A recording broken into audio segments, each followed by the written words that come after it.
So there is no substitute to reading Capital, so what I'm going to speak about is a very brief, small part of how I understand it or read it. So there are three things I wanted to speak about. One is, since we are all academics here mostly, and activists, the method, okay, and the method of a critique. I'll come back to this, but the first thing for me is critique as a method and what exactly is the method that Marx uses in Capital. The second is how revolutionary change comes out in his work. And the third is how Capital itself is a tool which can be turned into a weapon. Okay?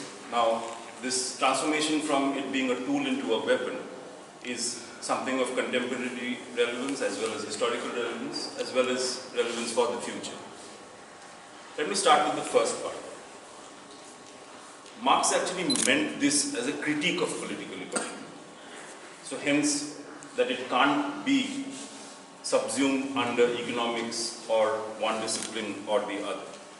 It's very important to understand this because even with the initial idea of JNU, the fact that we didn't want to have centers which were like departments and discipline-specific understanding, this is what actually Capital is about in a certain sense, as a method, as a methodological critique which tries compartmentalizing subjects and hence human beings into a partial understanding of things. So you read sociology, I read economics, somebody reads history, etc. and these become separate things. Okay? Largely, the backlash against this method has and is, in a certain sense, having the upper hand in academia at this point of time, where हम सारे वो अपने discipline से देखना चाहते हैं. So the critique of political economy, how Marx proceeds in Capital, is to first construct what we say is a straw man. So classical political economy, and his attempt is to actually radically disrupt the academic thinking at that point of time, as well as the ideological apparatus in play. So what he does is he first constructs what classical political economy is doing. In a certain sense, what we accept today as a very normal, natural situation, that there is this market and the market has overtaken everything in the economy and this is how the market operates. So classical political economy, in a certain sense, was exactly doing this. And it's also interesting historically to know that most of these people that Marx is calling classical political economists are people who are involved directly with colonialism. Directly. Okay. It's not even that their work has some bearing. They're directly involved in colonialism, in understanding various aspects of exploitation and aggression to keep that order intact. So the radical disruption that Marx wants is at two levels. At a methodological level, yes, but also as a call for action. And how does he do this? So one of the basic understandings is in capitalism would be that the market, essentially, there's an invisible hand of the market which gets labor, demand and supply and etc. And economists make elegant models about that. To say that this is a very normal, frictionless, naturalized process, in which what gets hidden is that the people who don't get absorbed in the market, which Marx calls the reserve army, or the unemployed, actually are unemployed because they can't keep up. And it's quite natural that this will happen. Okay? So there's this naturalized understanding of capitalism and a benign understanding of capitalism that is expressed. And that's the role classical political economy plays. It also says or makes people understand that in trying to attain more wealth, what nations do is essentially look at this process as a process which is emancipatory for labor. Because earlier in feudal times or non-capitalist modes, labor was actually forced, bonded, caste-driven, etc. Patriarchy had a role, but what happens now is that labor is freer. Now, these two understandings, Marx actually challenges centrally in the critique of political economy. Just remember, he meant his work to be a critique of political economy itself. So it's not just classical political economy, but this attempt to look at that worldview, which essentially is a justification for status quo at that point of time. Okay. So one of the things that his analysis actually leads up to, Capital being a piece of work which has 3 volumes, which essentially deals with the production of capital, circulation of capital, and the capitalist economy.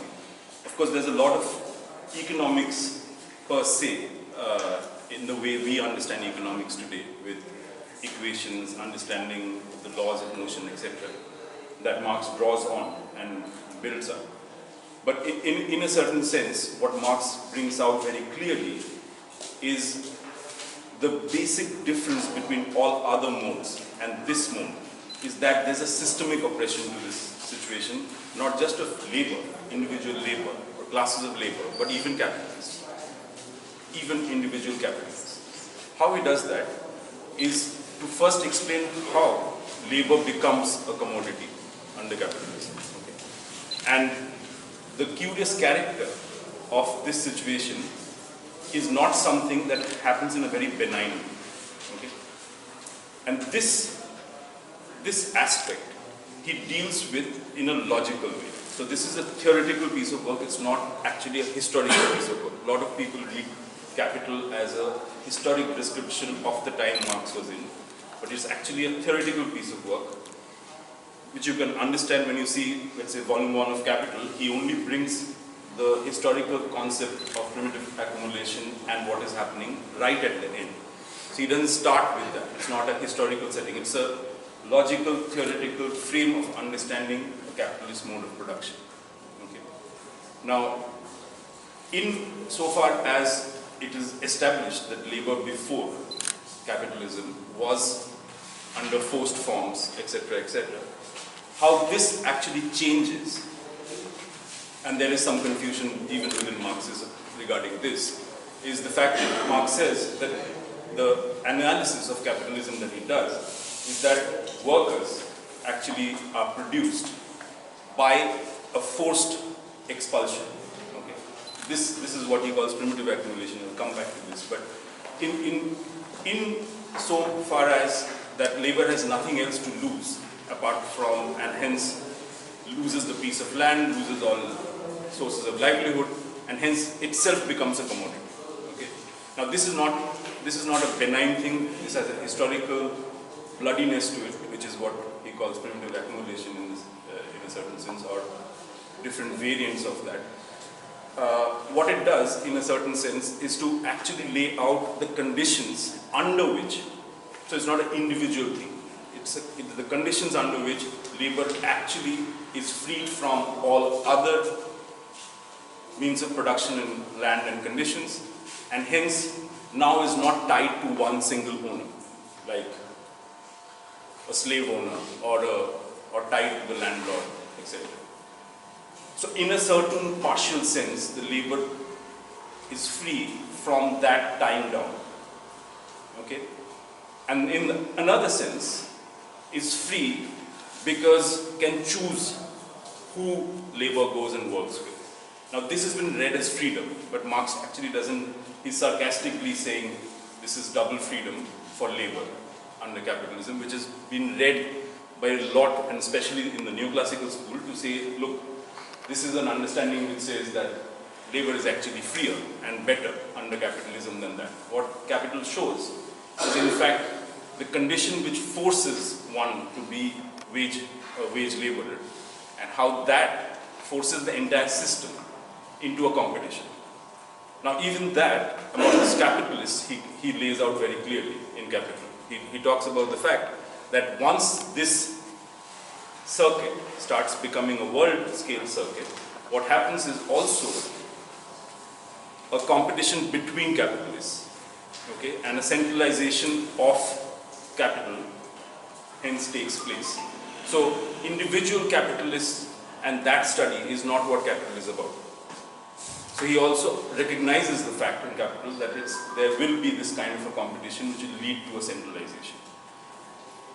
For a deeper analysis of the situation, he actually proceeds in 3 volumes to show how this process actually takes form in the sense of value and other kinds of things which are more detailed, but I won't get into that right now.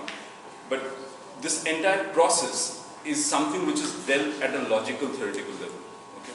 Now what he does also is the second part of what I wanted to speak about, is that how revolutionary theory is made, and that Capital actually shows us, because he's actually in the thick of what is happening at that point of time.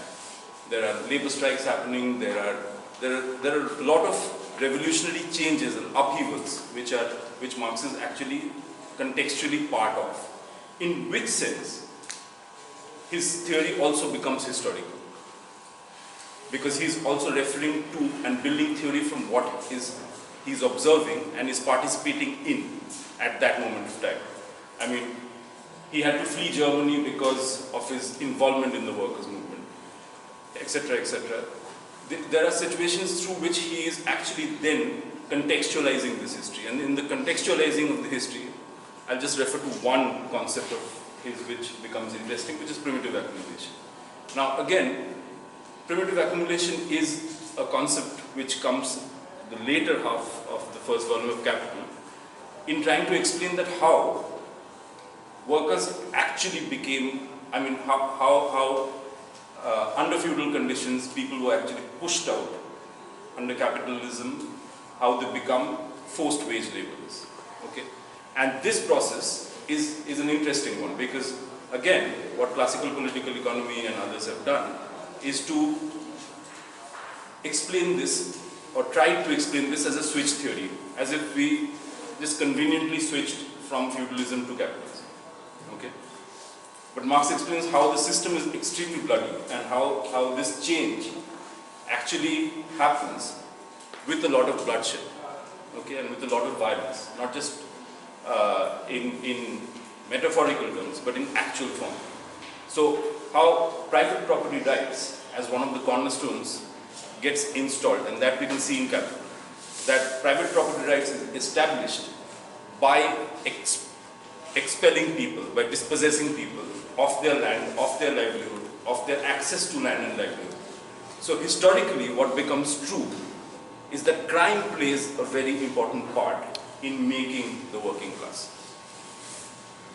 And it is like this, that once an area is declared, so the enclosure movement or the laws, which would say that the state has private property rights, has what is otherwise called the eminent domain clause, that the state has private property rights over a piece of land, it expels people from that piece of land. So then people have nothing else to lose apart from selling their labor.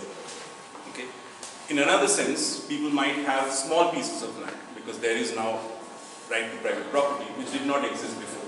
So law playing a central role in giving private property rights would also mean people who have small pieces of land would slowly, given the increasing cost of production, lose out and would have to then sell off that land and again become dispossessed as labor and have nothing else to sell apart from their labor power. In terms of the land, you could again, like the capitalist competition, you could again see a concentration. So it's a process which does two things at the same time. It gives this illusion of freedom, but it actually centralizes. And in doing so, it employs law and private property to its extent. So Capital actually talks about the fact that how you suddenly become criminalized, and there's a production of criminality that constantly takes place. It's very interesting that Marx actually started the study of political economy by, when he was, as a journalist, looking at the theft of wood in a place in Germany. And that's what actually drew his attention to the study of political economy. So Marx actually approached political economy through the study of crime. So there was this law passed in the parliament in Germany which made the theft of wood a criminal offense. Now, let me just explain what the theft of wood was. It was just going and collecting firewood firewood which had fallen, timber which had fallen.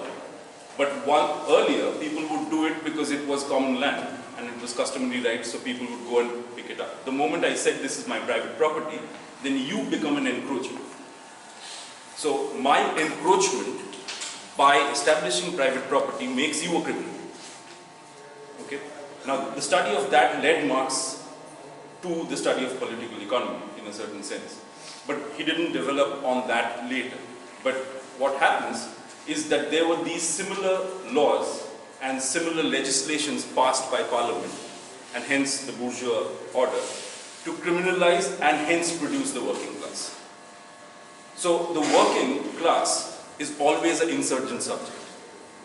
So methodologically, what Marx does is he explodes this myth of this benign invisible hand, this benign more freedom for labor under capitalism.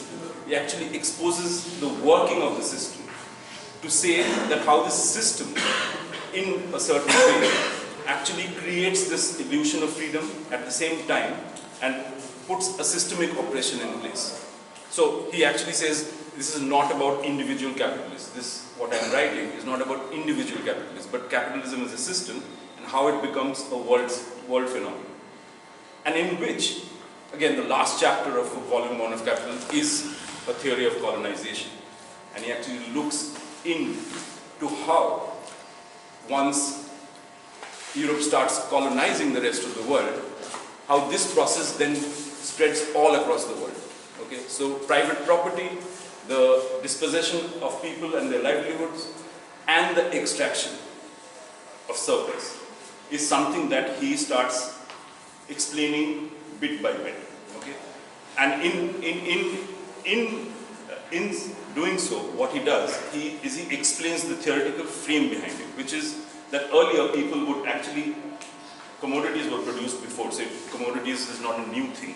So his entire beginning of capital is studying commodities, but it's not commodities as if commodities only appeared under capitalism. There were commodities, but commodities were exchanged, maybe also for money, and more commodities were bought.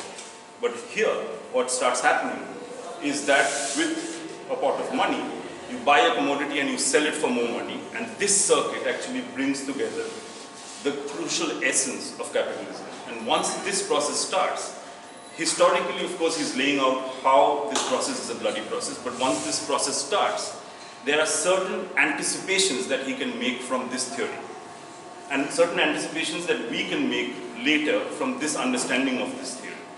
Okay? That this will lead to a centralization in a certain way, it will lead to a mass-scale expropriation in a certain way. And this actually is not just a historical one. So the mistake people make is they treat primitive accumulation as just a historical category and not as a logical category. Once we see this as a logical category, this is something you can see on a daily basis, all around. Okay? And in so much as it is a logical category, what happens is that it becomes a theory of revolutionary change in a certain sense, because then one can understand that what can be done to at least stall this, or what can be done in this kind of a process, who would be people who would ally, who would be the classes who would ally, who would be allied against whom. This process starts becoming apparent, okay? And it becomes a real process. At the same time, his critique makes us understand that the economy moves more and more towards a financialized part. I mean, because the circulation is such that the economy slowly moves more towards financialized part, which actually overshadows what the real economy is. So that's the present theories of crisis that we have, but I'm not going to go into that in greater details.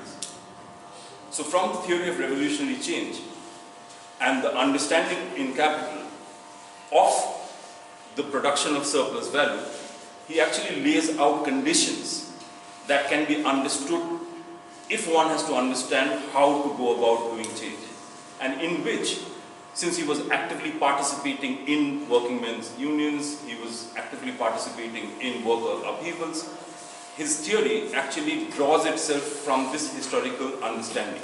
But he again, as I'm saying, tries bringing a logical theoretical frame into this understanding. So it's not just a specific frame for a specific period of time. Okay. The third thing that I wanted to talk about is, in a certain sense, the relevance of capital. So like people have said before, anything can be a tool, but to turn a tool into a weapon requires certain steps. Okay? And capital actually, in that sense, can be a very useful tool which can become a weapon. Because what happens is that all of us read capital in different ways. Okay? And we understand it in different ways. The working class movement across the world understood Marxism in a certain way, not exactly derived in the same way of reading capital that other sections of the population have. And it's not to say whose interpretation is a more correct interpretation. That's not the point. The point is, how do people across the globe start using capital to effect revolutionary change, and the way that they do. Okay. In which it's an open house, in a certain sense, because there is no one way, as you can understand, there's no one way of reading capital. So, I mean, anecdotally, as a joke, a lot of it is in German and I don't understand German. So, I will understand capital in a certain way. Of course, also, I will understand capital in a certain way given my disciplinary training, which constantly tries to push all of us into separate disciplines. Okay? So, a methodological critique and a radical disruption of the academic schedule and the disciplinary frame is what capital teaches us. So, one of the primary things that we should be doing is destabilizing these categories as a correct reading of capital. And he does that. And he does that, and like you've said before, there's a wide range of subjects that he's traversing through this method and through this method of critique. Not just as a method of critique, but also in understanding what is a correct time to strike. A lot of work in the capital is actually looking at the conditions that labor was undergoing, let's say the workday, the shortening of the workday, the lengthening of the workday, the amount of wages, what defines wages, the fact that capital is nothing but dead labor, the fact that only labor produces surplus value. These are things which are actually things which are of use for the working class and others in understanding that there is this conflict in the system where you can also have an upper hand. Marx also lays out very clearly that since I was talking about the strike, capital will survive longer than labor without capital in a strike. So there are certain pointers, certain anticipations that people can make when they want to destabilize this capitalist system. And I think capital teaches or shows that in a very interesting, logical, theoretical way. And of course, the practice of which will differ across different places. So people in their own context can actually use this theoretical, logical framework, historicize it to understand their situation and change it. And I don't think this one needs proof that over these 150 years, I think capitalism has had a very hard time because of capital. Okay. And it has been used in very different ways. And that method of critique has actually led to an understanding. In fact, to reduce it very simply, as often said, doubt everything. In that spirit, not to accept what is the given methodology or the given disciplinary truth at that point of time. But not just that, but to understand that there are times when the system is shaky.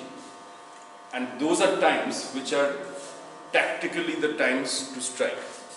But in fact, a correct reading of capital is that it is always a good time to strike.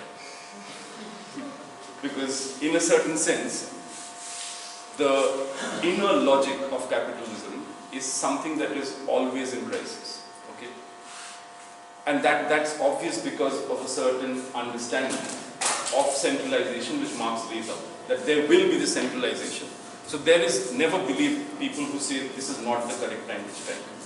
Every time is the correct time to strike, and that's what capital teaches us. Okay. Now, of course, that's why we need different readings of capital, because then there will be certain pundits who will say this is not the correct time to strike. Okay.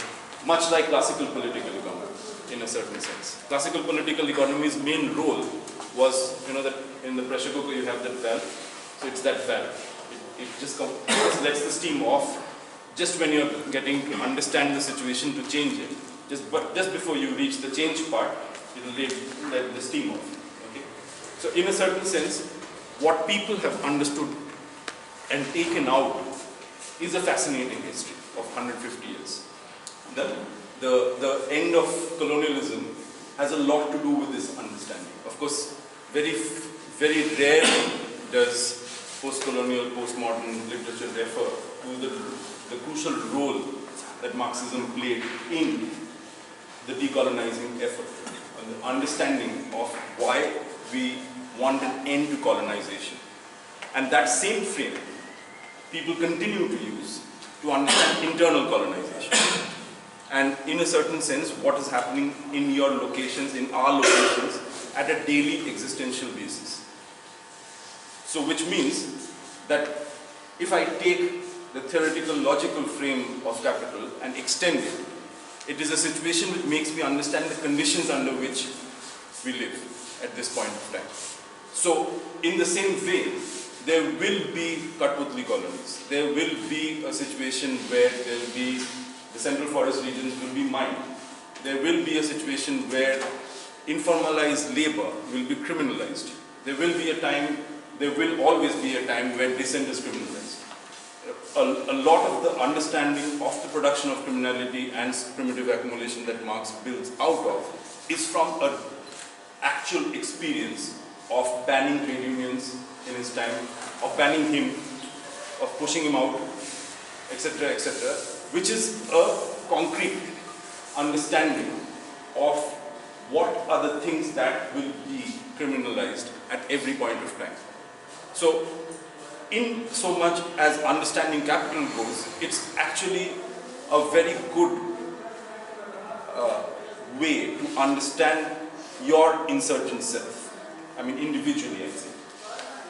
And the point is to understand that to systematically challenge this, it's not just insurgent selves alone that will help. So the basis of which that you form a solidarity in Marx's understanding, a clearer understanding in a certain sense, is an international humanist solidarity across the working class, which would hence do two things at the same time. Drive the battle for emancipation, but also not make it into an exclusive discriminatory zone called a nation or anything else. Okay?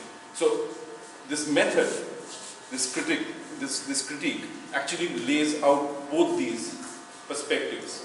Sometimes Marx uses the word dialectical method to understand certain of these forces that happen at the same time. So in a certain sense, an understanding of the object of this critique and how it plays out can then turn this tool into a weapon. Okay?